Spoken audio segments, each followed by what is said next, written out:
யாழ் சமையல் அன்பு உள்ளங்களுக்கு இந்நேரம் இனிய வணக்கம். இன்றைக்கு நாங்கள் நத்தார்த்தின உணவுகளில் உண்டான வான்கோழி பிரியாணி செய்ய போகிறோம். வாங்கோ பார்ப்போம். அரிசி 1 கிலோ அரிசி வண்டி வச்சுருக்கேன். கழுவியெல்லாம் ஒன்றும் செய்யலை. எப்போ கழுவுறது எப்போ தண்ணி ஊற்றுறதுன்னு நான் காட்டுறேன் உங்களுக்கு. இப்படியே இருக்குது. 1 கிலோ அரிசி இருக்குது. இது இறைச்சி, வான்கோழி இறைச்சி. இதுக்குள்ள தயிர், இதில் எடுத்து வச்சுக்கேன். தயிர், செத்த மிளகாயும் உள்ளியும் அரைச்சது. இது முதலே பிரட்டிட்டேன். 4 மணி நேரத்துக்கு முதல் பிரட்டிட்டேன். இது உங்களுக்கு காட்டுறதுக்காக மேலால் கொஞ்சம் வச்சுருக்குது. என்னென்ன பிரட்டுன்னு காட்டுறதுக்கு. இது தயிர், இது செத்த மிளகாயும் உள்ளியும் அரைச்ச கலவை. இது இஞ்சி பூண்டு விழுது, அதோட மிளகு, உப்பு, மஞ்சள் இவ்வளோந்தான் நாங்கள் போட்டுறாங்க. இதை நல்லா பிசைஞ்சு வைக்கணும்.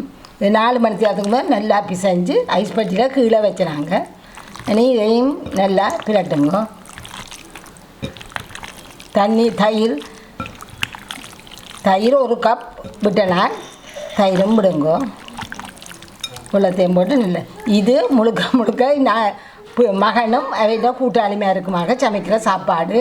இஞ்சி பூண்டு விழுது, தக்காளி பழம், வெங்காயம், ரம்பையில், பச்சை மிளகாய், கருவா, முதலாம்பால், உப்பு, மிளகு, இது கருவா, ஏலம், கராம்பு. கருவா 3ஐயும் சேர்த்து அரைச்சினாங்க. கருவா 20 கிராம், ஏலம் 10 கிராம், கராம்பு 7 கிராம் இவ்வளோத்தையும் போட்டு இதை அரைச்சினாங்க. வெயிலில் காய வச்சு கரைச்சி எடுக்கும்.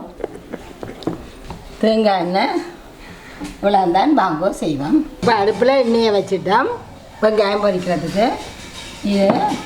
இதுக்குள்ளே உப்பை போட்டு பிரட்டி இந்த வெங்காயத்தை நாங்கள் நல்லா முருகலாக பொரிச்சு எடுக்க போகிறோம். முக்கால்வாசி பொரிச்சு எடுக்க போகிறோம். மற்றது சோத்துக்குள்ளே போட போகிறோம். இப்போ வாங்க இதை பொரிப்போம். எண்ணெய் கொதிக்கட்டும், பொரிப்போம். இப்போ எண்ணெய் கொதிச்சிட்டுது. நாங்கள் இந்த வெங்காயத்தை கொஞ்சமாக போட்டு பொரிச்சு எடுக்க போகிறோம். கொஞ்சத்தை சோத்துக்கு வச்சுட்டு மிச்சம் முழுக்க பொரிக்க போகிறோம். நல்ல முருகாக பொரிக்கணும். 2 தரம் போடுவோம். எல்லாத்தையும் பொரிச்சு போட்டு உங்கள்கிட்ட காட்டுறேன். இது 2ஆம் தரம் போட்டு முருகிச்சு கொஞ்சம் கலர் நல்ல முருகல் மாதிரி வரணும். அதுக்கு பிறகு தான் இதை நீங்கள் எடுங்கோ. இப்போ 1ஆம் தரம் இறக்குனாங்க. இது 2ஆம் தரம் இறக்குறோம். எண்ணெய் இருந்தால் வடியும். இதை இறக்குவோம். 2ஆம் தரம் பொரிச்சு எடுத்துட்டோம். அதை வச்சுருக்கிறோம்.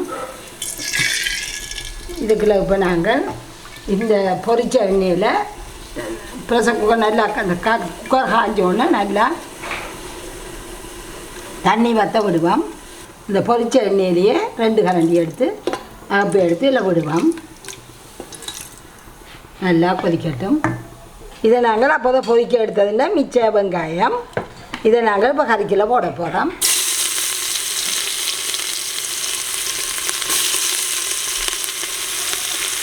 இதையும் போட்டு இந்த பச்சை மிளகாயும் போட போகிறோம்.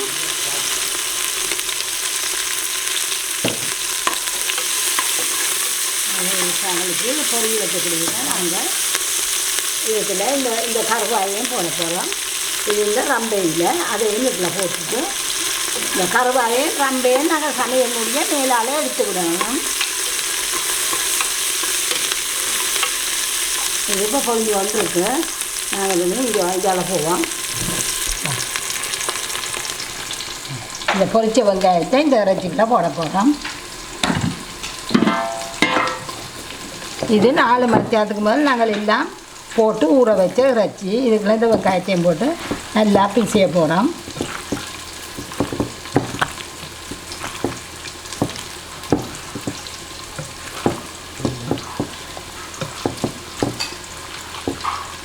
இது இப்படியே ஊறட்டும். இப்போ நாங்கள் இஞ்சி பூண்டை போட போகிறோம். இதுக்குள்ள 1 கிலோ அரிசி அந்த வடிவாக 2 பீஸை கலந்து போடலாம்.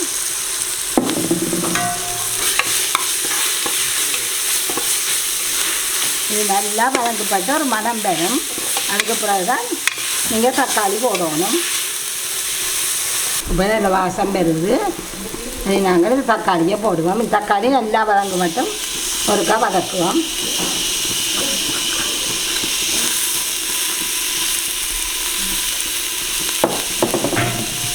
இதையும் நல்லா வதக்குவோம்.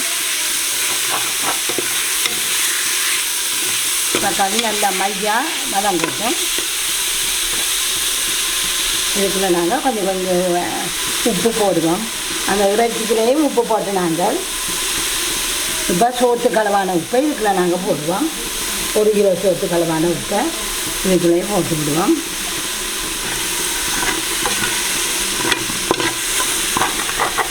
இப்போ தக்காளி எல்லாம் வதக்கிட்டு நாங்கள் இது இறைச்சியை இதுக்குள்ள போடுவோம்.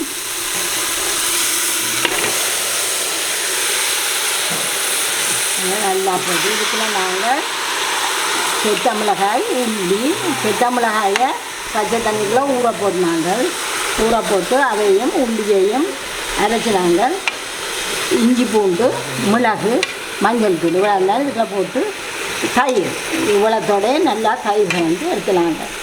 இனி நாங்கள் இதுக்குள்ள தயிர் வந்து விட தேவையில்லை. தனியாக இந்த இறைச்சிக்குள்ளேயே தயிரை விட்டுட்டோம். உப்பு போட்டுட்டோம். இதை இப்படியே நாங்கள் மூடி விடணும். 2 விசில் வரை மூடி விடுவோம். இதுக்குள்ள ஒரு தண்ணியும் உண்டு நாங்கள் விட இல்லை. அந்த விட்ட தயிர் மட்டும்தான்.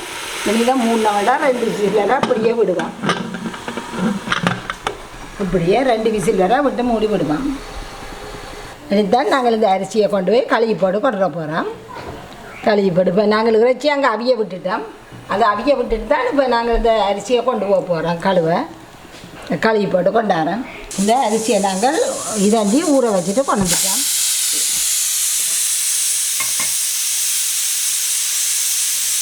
இப்போ 2வது விசில் வந்துட்டுது. இது வான்கோழி என்றபடியாக நாங்கள் இன்னும் 1 விசில் வைப்போம். 3 விசில் வைப்போம். இருக்கட்டும். இதுக்குள்ள இந்த அரிசிக்குள்ள நாங்கள் இந்த முதலாம்பாலை விட போகிறோம். இந்த முதலாம்பாலை விட்டு இதை கொஞ்சம் நேரம் ஊற வைக்க போகிறோம். இதுக்குள்ளே நாங்கள் புறம்பா நெய்யோ எண்ணெயோ ஒன்றுமே விடுறதில்லை. இந்த முதலாம்பாலை மட்டும்தான் விட்டு காய்ச்ச போகிறோம்.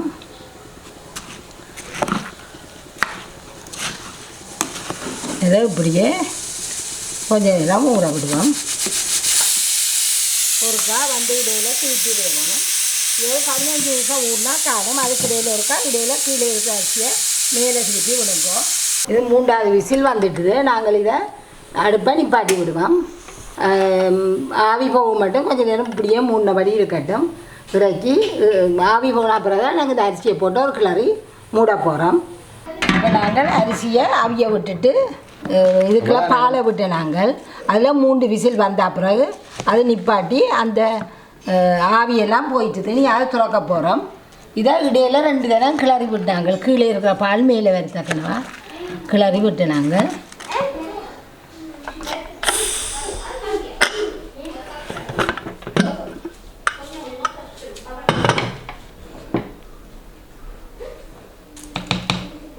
இது நல்லா விஞ்சிட்டு நல்லா விஞ்சு நல்ல வாசம் வருது உங்களுக்கு. இந்த நேரம் இதுக்குள்ள நாங்கள் இதுக்குள்ள 2 கரண்டி அந்த கருவா இளமதுகள் அவிச்சதை 2 கரண்டி போடுவோம். நாங்கள் இறைச்சிக்குள்ளையும் மிளகு போட்டு நாங்கள் இன்னொரு கொஞ்சம் மிளகும் போடுவோம். இது அந்த மேய்ச்சல் கோழிகளண்டா கொஞ்சம் மிளகு கொஞ்சம் கூட போடணும். இதுக்குள்ள 7 சுடு தண்ணி. இது 7 சுண்டு அரிசி 4 பனி அரிசிக்கு 8 சுண்டு தண்ணி விடுறேன். சுடு தண்ணி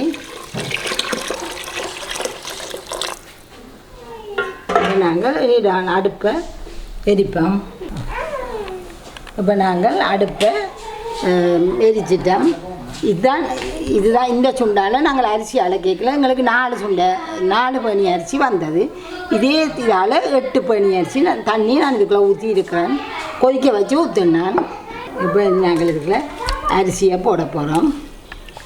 இது கொதி தண்ணி தான் விட்டு நாங்கள் இதுக்குள்ள இந்த அரிசியை போட்டுட்டு மூடி விட போகிறோம். இப்போ நீங்கள் இந்த நேரம் இந்த தண்ணின்ற உப்பெல்லாம் பாருங்கோ.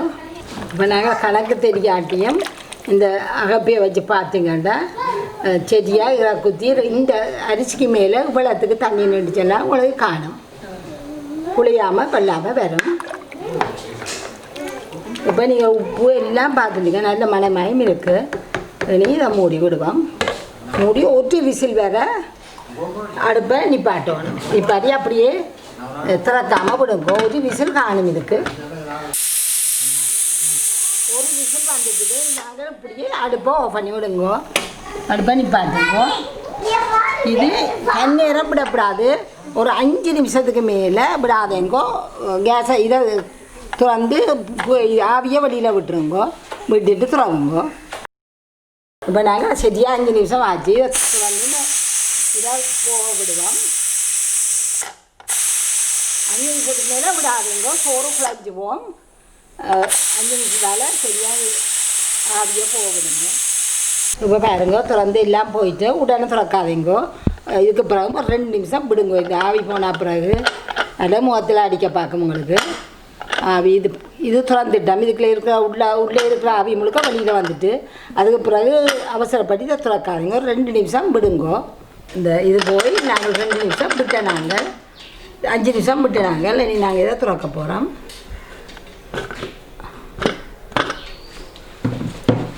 அப்படி வந்திருக்கும். இதை நாங்கள் இதுக்குள்ள 1 கிலோ அரிசிக்கு 1.5 கிலோ இறைச்சி போட்டு நாங்கள் இனி ஆற தேறி நல்லா வரும். குழையில் ஆறுனா பிறகு